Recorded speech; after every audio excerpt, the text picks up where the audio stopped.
بەناوی خی بەخشندەی میرەبان سڵاوتان لەوێ بەڕێزان خۆشحاڵم ئەم میوارێش بە ئێوەی خۆشەویست دەکەمەوە. تەوەری ئەم میوارەم تایبەت کردووە بە جوڵەکانی کۆمەڵی دادگەری و چالاکیەکانی کۆمەڵی دادگەری لە سەردانەکانیان بۆ دەرەوەی وڵات کە شاندێک پێکاتووە بە سەرۆکاتی ماوەساڵی باپیر کە سەردانی وڵاتی تورکیایان کردووە. بە تایبەت پرسی چارەسەری ئاشتی لە تورکیا یەکێکە لە پرسە گرنگەکانی شاندی کۆمەڵی دادگەری کە دەیەوێت پرسی ئاشتی بۆ کوردانی باکووری کوردستان بەدی بێت، بۆیە لەگەڵ تەواوی لایەنە بەشدارەکان لە پرسی ئاشتی لە تورکیا قسە و باسی جددیان کردەوە. شاندەکە تاوکو ئێساش لە تورکیا ماونەتەوە بۆ دیدار و گفتوگوی زیاتر بۆ بەدەمەوەچوونی پرسی ئاشتی لە تورکیا. لەو بارەوە بەڕێز دکتۆر ئەحمەد جەمال ئەندامی شاندی باڵای کۆمەڵی دادگەریم لە ئەستەمبوڵەوە لەگەڵابێ. دکتۆر سپاس بۆ دەرفەتەی بە منتدا. ئەمێ بزانم لە ماوەی چەند ڕۆژی ڕابردوودا ئێوە چەند لایەنتان بینیوە و دیدگای لایەنەکانی تورکیا و لایەنە کوردیەکان سەبارەت بە دۆزی کورد لە تورکیا چۆن بوو؟ بسم الله الرحمن الرحیم. سەرەتا دەستخۆشی و سوپاس و پێزانین بۆ ئێوەی ڕێزداریش یاخوا هەرسەکەوتو بن. مامۆستا سالار بەڵێ ئەو شاندەی کۆمەڵی دادگەری شاندێکی باڵا بوو بە سەرۆکایەتی زۆر بەڕێز مامۆستا عەلی باپیر بوو، سەرۆکایەتی شاندی وەردەکەی دەکرد. طبعا ئەو شاندە چەند ئامانج و مەبەستێکی هەبوو. سەرەتا جەنابی مامۆستا و شاندی کۆمەڵ بانگهێش کرا بوو بۆ دیدارێک کە دەستپێکی دیدارەکە لە دیاربەکر بوو لە درێژەی پرۆسە ئاشتی خوازەکان بوو، دۆزی کورد و ئاشتی و دەرەنجامەکانی. دەستپێکی شاندەکە لەوێ بوو. بەڕاستی دیدارەکە جەنابی مامۆستا بابەتێکی زۆر گرنگی تێدا ئاماژە پێکرا، چەند بابەتێکی لەخۆگرت بوو، باسی دۆزی کورد و پرۆسەی چارەسەری گرفتەکانی کورد نەک تەنها لە بەشی کوردانی تورکیا بەڵکو جەنابی مامۆستا پرۆژەی چارەسازی ئاماژە کرد بۆ بەشەکانی دیکەی کوردستانیش و بۆ هەموو میلەتێک کە لە چوارچێوەی دەوڵەتانی زلهێز بوونیان هەیە مافیان بە باشی پێ بدرێت و ناحەقیان بەرامبەر نەکرێت. زۆر باشە. لایەنە تورکەکان بە تایبەت ئەوانەی لە ناو دەستی باڵیان هەیە لە پرسی چارەسەریە، ئەو هێز و لایەنە سیاسیانەی کە لە تورکیا لایەنە ئۆپۆزیسیۆنەکان چ ئەوانەی لە ناو دەسەڵاتان ڕایان چۆنە سەبارەت بە دۆزی ئاشتی لە باکووری کوردستان؟ مامۆستا سالار جارێ هەر بە باسی شاندەکە بە شێوازێکی فراوانتر وەکو باسم کرد ئەوە یەکێک لە مەبەستی سەردانەکە بوو. مەبەستی شاندەکە دیداری پرسی کورد بوو، بەشداری لە چاڵاکێکی گشتی بوو و پێشکەشکردنی وتارێکی مێژوویی جەنابی مامۆستا بە کۆمەڵێک ڕەهەند و تەوەری گرنگ. دواتر بەشێکی دیکە لە مەرام و مەبەستی سەردانەکە بەهێزکردنی پەیوەندی و علاقاتی کۆمەڵی دادگەری بوو لەگەڵ حکوومەتی تورکیا. بەڕاستی ئەوەش گرنگی و باشێکی پرسیاری جددیمە بێ کاک دکتۆر، پرسیاری جددیم لەو بارەوە بێ پەیوەندەکانتان لەگەڵ لایەنە سیاسیەکانی تورکیا چونکە جوڵەی سیاسیشتان کردووە جگەل لە پرسی ئاشتی دانیشتنتان کردووە. ئەوە پرسیاری جددیمە بێ. ئەمێ بزانم جارێ هەر لە تەوەری یەکەما بمێنینەوە سەبارەت بە تێڕوانینی هێز و لایەنە سیاسیەکانی تورکیا سەبارەت بە پرسی کورد چۆن بووە؟ گۆڕاوە لە چاو پێشووە؟ بە شێوازێکی گشتی کورد بە شێوازێکی گشتی و خەڵکە جیاوازەکانی تریش لە ئۆپۆزیسیۆن و ئەوانەی لە دەسەڵاتیش هەمویان بە ئومێدێکی گەورەوە سەیری ئەو پرۆسە ئاشتیە دەکەن و تەنانەت جەنابی مامۆستاش لە دیدارە جیاوازەکان لە بینینی کەسایەتیەکانی حکومی و حیزبی و تەنانەت توێژینەوە و کۆمەڵێک دەستگای فکریش لەگەڵ ئەوانیش هەر جەنابی مامۆستا زۆر تاکیدی لەو بابەتە کردەوە و دەستخۆشیشی کرد کە ئەو پرسەی کورد بەڕاستی کورد حەقیەتی لە کۆمەڵێک ماف و پێگەی گرنگ بێبەش کراوە، بەڵام حەقیەتی لەگەڵ کورد دانووسان بکرێت و مافیان پێ بدرێت، کێشەکانی کورد لە ڕێگای ئاشتی نەبێت، چارەسەری زۆر زەحمەتە. لەو دیدارەدا کە بەشدار بوون لە دیاربەکر تەمەن وڵاتانی جیاوازی تیابوو ئەوان تێڕوانینیان بۆ دۆزی کورد بۆ باشووری کوردستان بۆ لایەنێکی سیاسی وەکو کۆمەڵی دادگەری چۆن بوو؟ بە دوو خوێندنەوەی جیاواز طبعاً هەمویان یەک دەنگ بوون بەوەی کە دەرفەتێکی باش بۆ کورد هاتووە پێش زۆر جاری کە دەرفەتی دیکە لە بەردەست بوون بەڵام وەکو پێویست میکانیزمی گشتی و ڕێگای بە سەرنج و پرۆژەوە نەخراتە بەردەست بۆیە بەڕاستی ئەوانیش دووپاتی ئەویان دەکردەوە کە ئەوە دەرفەتێکی باشە زمینەیەکی باشە گۆڕانکاریەکانی دنیا بەگشتی و ناوچەکە بە تایبەت زۆر خێرات تێدەپەڕن بۆیە پێویستە بەرپرسەکانی کورد ژیرانە وریایانە مامەڵە لەگەڵ ئەو دۆزە بکەن و هەمویان ئومێدی خێریان هەیە و هاتنە پێشەوەش و چەند وەفتی دیکەی خەڵکی دیکە لە ناو وەفدەکەدا هەن ئەوانە هەمووی بەڕاستی چاودێری نێودەوڵەتی کۆمەڵێک ئیشی باش قۆناغی باش بردراوە و تەمەنا دەکرێت ئومێد دەکرێت هەنگاوی باشتریش ببەردرێت. زۆر باشە. سەبارەت بە جوڵە سیاسیەکانی کۆمەڵی دادگەری تەمان کۆمەڵی دادگەری هێزێکە لە ناو ساحەی سیاسی هەرێمی کوردستان بە هێزێکی سەرڕاست دادەنرێت بێگومان پەیوەندیەکانیشی لەسەر پەیوەندی سوودگەیاندن بە دۆزی کورد لەو چوارچەوەی هەنگاو دەنێت. هەنگاوی سیاسی چیتان نا وەکو کۆمەڵی دادگەری لەلایەن ئەم شاندەوە؟ بەڵێ کۆمەڵ وەک پارت و ڕەوتێکی کاریگەر و خاوەن پێگەیەکی فراوانی جەماوەر سپاس بۆخوا پەیوەندیی باشی هەیە و پێی خۆشە برەوی زیاتر بایەخی زیاتر بە پەیوەندیەکانی بدات و گرنگی ڕۆڵی تورکیاش دووپات کراوە کە گرنگێکی زۆری هەیە ئەسڵەن تورکیا ئێستا بۆتە داڵدە و پەناگەیەک بۆ زۆرێک لە نەتەوە جیاوازەکان کە گرفت و کێشەیان بۆ دروستکراوە و ئێستا لێرە داڵدەدراون و لە ناو تورکیادا پێکهاتەی تری جیاواز هەن نەتەوەی دیکەی جیاواز هەن بۆیە دیسان بە شێوازێکی گشتیشەوە کۆمەڵی دادگەری ویست و مەبەستێتی پەیوەندیەکانی بەهێزترکە فراوانتری بکە زمینەکەش لەبارە و هاتنیشاندی کۆمەڵیش زۆر پێشوازی گەرمی لێکرا لەسەر ئاستی حکوومەت پێشوازی کرا لە ئاستی حیزبی دەسەڵاتدار پێشوازی گەرم و گوڕ کرا و تەوەر و بابەتی زۆر گرنگ باز کرا و ئینشاءالله دەرەنجام و بەرهەمی باشتریشی دەبێت ئینشاءالله. زۆر باشە. ئێوە یەکێک لەو لایەنە کوردیە ئیسلامیانی کە لە تورکیا هەیە هوداپارە پەیوەندەکانتان لەگەڵ ئەو لایەنە کوردیە چۆنە؟ بەتاکید پەیوەندی کۆمەڵی دادگەری پەیوەندێکی فراوانە لە چوارچێوەی سنووری شەرع و پەیوەندی بەهێزکردن بۆ گەڵ پارت و ڕێکخراوە جیاوازەکان لەو بابەتەوە پەیوەندێکی مێژووی هەیە لە نێوان هوداپار و کۆمەڵی دادگەری و ئەوانیش لە ئەزمون و تەجروبەی کۆمەڵی دادگەری و بیر و فکرە جیاوازەکان و تایبەتەکانی جنابی مامۆستا بەهرەمەند بوون دۆستایەتیەکی تایبەتیان هەیە لەگەڵ هەموو کۆمەڵی دادگەری بە سەرکردایەتی و قیادەوە و لەگەڵ خودی جنابی مامۆستاش لە کەسی یەکەمیانەوە ئەوە هەمیشە دووپات دەگرێت تەنانەت لەو کۆبوونەوەی ئەو جارش بەڕاستی من شاهدیەکی وەکو دەگوترێ بەش بە حاڵی خۆم بینیم لێیان لە کەسی یەکەمیانەوە گوتیان بەڕاستی لە دامەزراندنی ئیدارەی پارتی نوێمانەوە پرس و ڕاوێژمان بە جنابی مامۆستا کردووە و هاندەر و یارمەتی دەرێکی زۆر بووە تا ئەو کاتەی کەوتینە سەر ڕێخستنەوەی کار و پرۆژەکانی خۆمان. دەوترێت دکتۆر ئەحمەد لە باشووری کوردستان دەوترێت هوداپار بەڵێ پارتێکی کوردیە بەڵام نزیکە لە حیزبی دەسەڵاتدارەوە تا چەند ئەم نزیکەی هوداپار کاریگەری دروست کردووە لەسەر پرسی کورد لەلایەن حیزبی دەسەڵاتدارەوە بە تایبەت ئاکپارتی لەوەی کە پرسی کورد زیاتر بەرەو پێشێ ئەم لایەنە تا چەند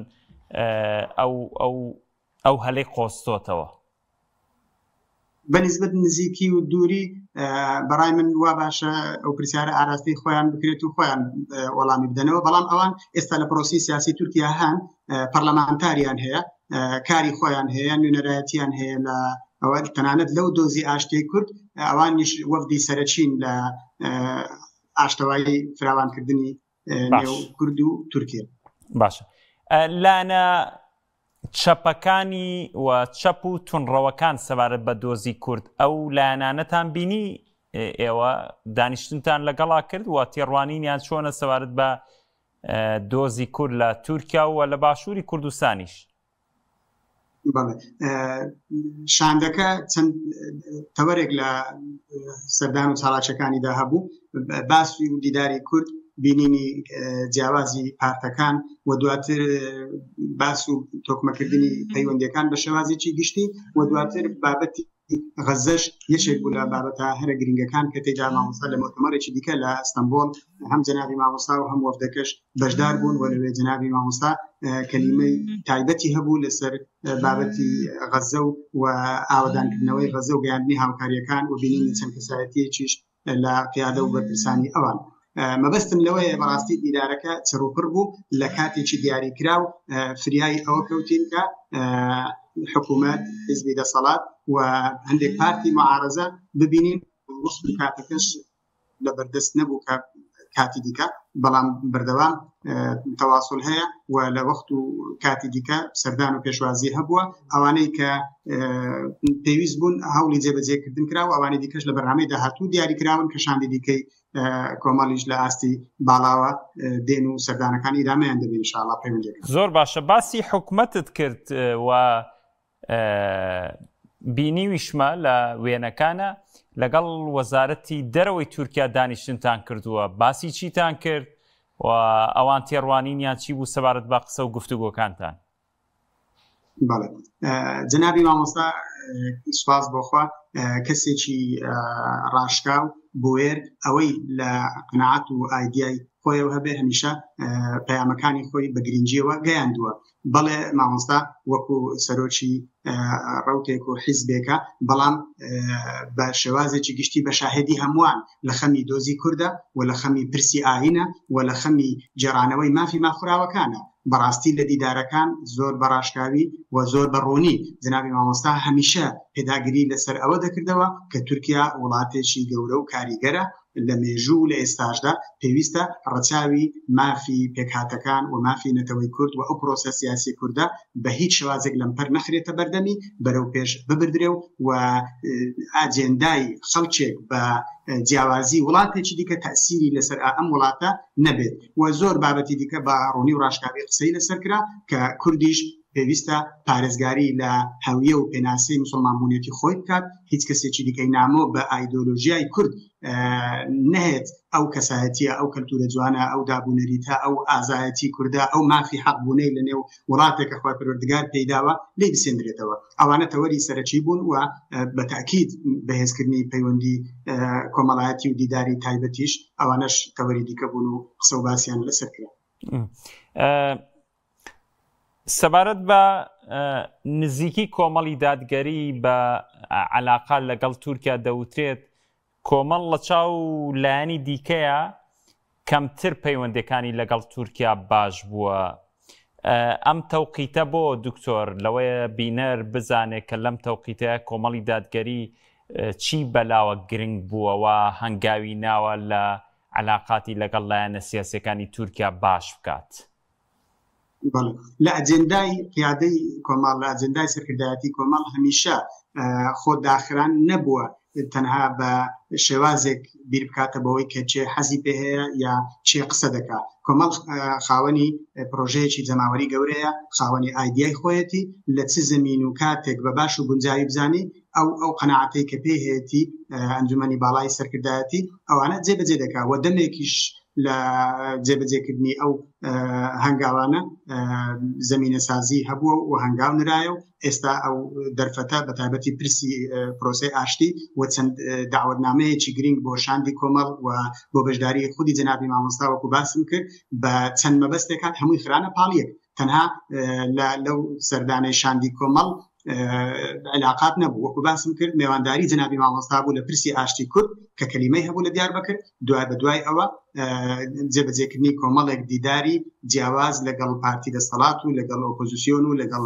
کۆمەڵێک سنتەر و دەستگای دیکەی جیاواز و لە بینینی کەسایەتی دیکەی وەکو دکتۆر ئەحمەد ئێمە لایەنە سیاسیەکانی دیکە سەرۆکی پارتی مستەقبل و لە دوای ئەوەش بەشداریکردن و باگەشتکردنی جنای مامۆستا بوو لە ئەستەمبۆڵ لە دیداری سەرخستنی پرۆسەی قودس و فەلەستین مەبەستم وا بوو کە لەناو ئەو زنجیرە چاڵاکیانە ئەوانەش ڕێکخرا دەرفەت هاتە بەدەست. بەڵێ تەمان ئێمە ئەو لایەنە سیاسیانەی هەرێمی کوردستان لە باشوورۆ کە دەچنە تورکیا زۆرتر ئەچنە لای لایەنی دەسەڵات، بەڵام من دیقەتمدا و شاندی کۆمەڵ بە سەرۆکایەتی ماوە ساڵی باپیر چ ئەچوونە لای بینیم و لە ڤیدۆ و چالاکیەکانتانە چ ئەو لایەنانەی ئۆپۆزیسیۆنن، چ ئەو لایەنانەی دەسەڵاتدارن، چ ئەو لایەنانەی مەحبوبن لە لای دەسەڵات، چ ئەو لایەنانەی کە مەحبوب نین لە لای دەسەڵات. ینی ئەم پێوەرە چی بووە کە ئێوە ئاوا بەو شێوازە مامەڵەتان کردووە؟ چونکە لایەنی سیاسیکە چێتە تورکیا زۆربەی ئەچێت لەگەڵ لایەنی دەسەڵاتە دانیشتن و گفتوگۆیەکەکا و چالاکی دیکە ناکات، سەردانی لایەنی دیکە ناکات. هەموو خەڵک دۆست و دوژمن شاهێدی سربەخۆبوونی کۆمەڵ، شاهێدی حکمەتی سەرکردەکەی کۆمەڵ و وەقیادەی کۆمەڵ ئەو شاهێدیە دراوە لەلایەن هەموو خەڵکەوە. جاویستمە و پرسیارە بکەم دکتۆر، ینی ویسمە و پرسیارە بکەم، ینی ئەمە کاریگەری دروست ناکات لەلایەن حکومەتی تورکیا بۆی بە تێڕوانینێکی باش سەیرتان نەکەن؟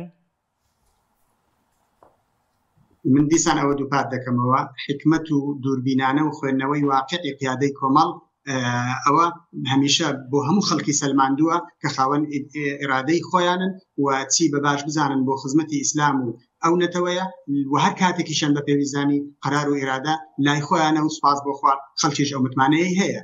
دواتر بۆ بەدەستەوە هاتنی هەر جۆرە دیدار و دەرفەتێک سوود وەرگرتن لە کات و لە گۆڕانکاری خێراکانی ناوچە و دەبەرەکە کۆمەڵێک بابەت و حەدەف دێتە پێش تۆ ئەگەر لەگەڵ حەدەفەکان و لەگەڵ بابەتەکان نەبووی لەوانەیە ئەو دەرفەتە بە جۆرێکی دیکە ئەو سوود و دەستکەوت و بەرهەمەی نەبێ. دیسان دەڵێن خەڵک هەمووی شاهدی ئەوەی هەیە کە کۆمەڵ سپاس بۆخوا سەربەخۆبوونی خۆی و هەموو خەڵک ئەو شاهدی بۆ داوە لە ئاستی پەرلەمانتارەکانمان، لە ئاستی کەسایەتیەکانمان کە لە ئەدای خزمەتی خەڵک لە ڕێگای حکوومەتەوە، لە ڕێگای پەرلەمانەوە، لە ڕێگای شارەوانی و کاری دیکەی خزمەتی هاوڵاتیان هەمووی ئەو شاهدیان بۆ دراوە کە چاوەڕێی ئەجندایەکی حیزبی نەبوون، چاوەڕێی ئیعازێک نەبوون، ڕەشیان پێ بکرێت بە سپیان پێ بگۆدرێت بە جۆرێکی دیکە. ئەو بڕیارەی بە باشیان زانی و لە خزمەتی دین و ژینی خەڵک ئەو بڕیارە بۆ وێرانەیان دا و کۆمەڵ لەسەر ئەو خەباتە و لەسەر ئەو ئیرادە و لەسەر ئەو هیمەتبەرزیە بەردەوام.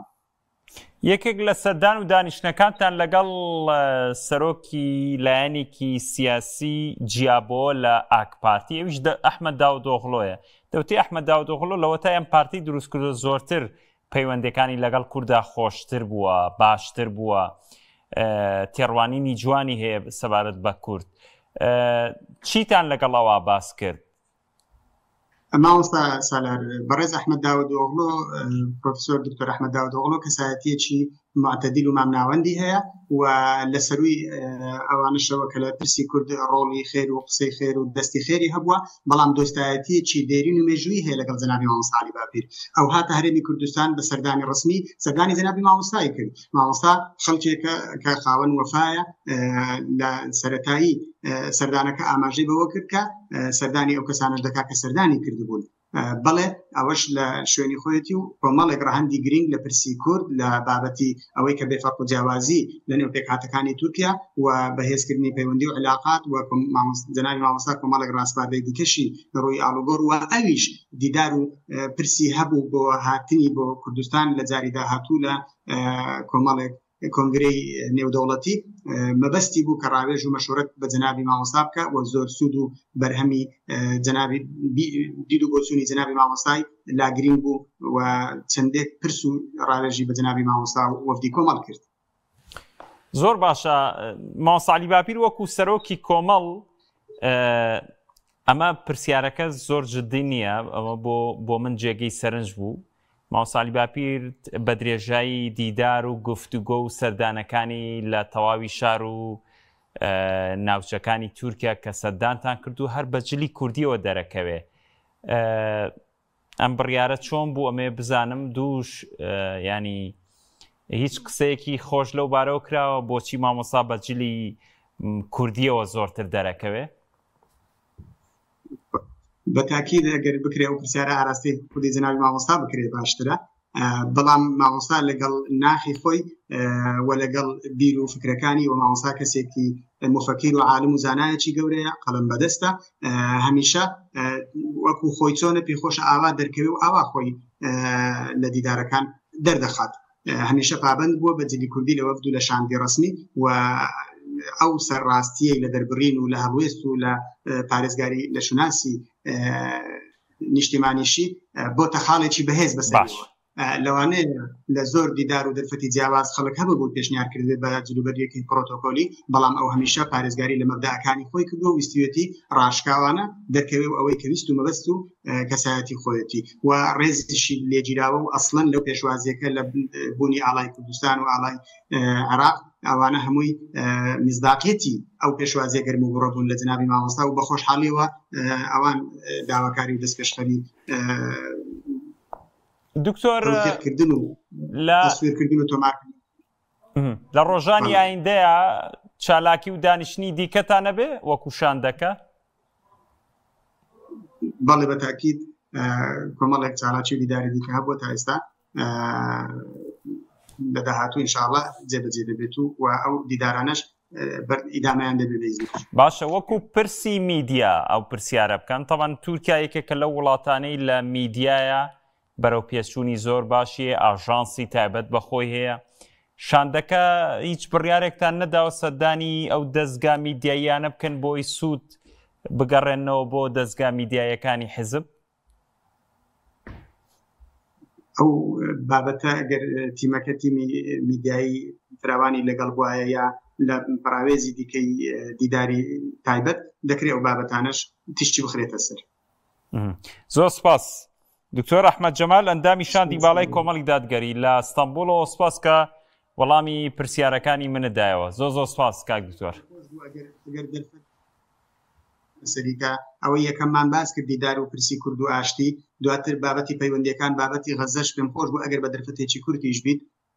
دەرفەت هەیە ئەگەر هەر زۆر بە کورتی فەرموو کاک دکتۆر.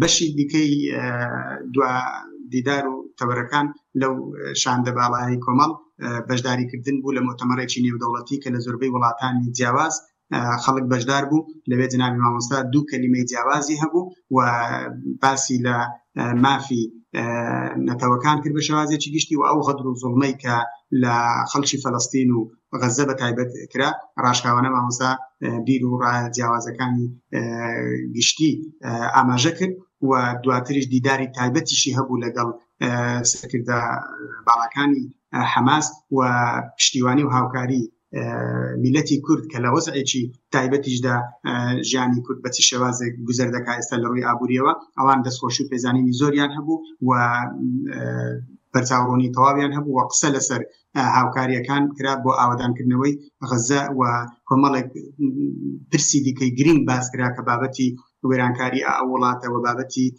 منداڵانی بێباوک و بێدایک و بەڕاستی کۆمەڵێک مەرگەساتی تر لە نزیکەوە باس کرا کە خەڵکانێک لە ڕاگەیاندنەکانەوە لەوانەیە بە خەیاڵیشیدا نەهات بێت. ئەوەش بابەتی گرنگ بوو بەڕاستی و پێم خۆش بوو لێرە بە کورتی ئاماژەی پێ بکرێت. زۆر سپاس دکتۆر ئەحمەد جەمال، ئەندامی شاندی باڵای کۆمەڵی دادگەری لە ئەستەمبوڵەوە وەڵامی پرسیارەکانی منەدایە. زۆر سپاس. بینەر و بیسەر ئێمە لە هەر جێیەک بینەرمان بوون و بیسەرمان بوون، زۆر سپاس بۆ ئێوە. بەخوای گەورەتان ئەسپێرم، کاتێکی خۆش.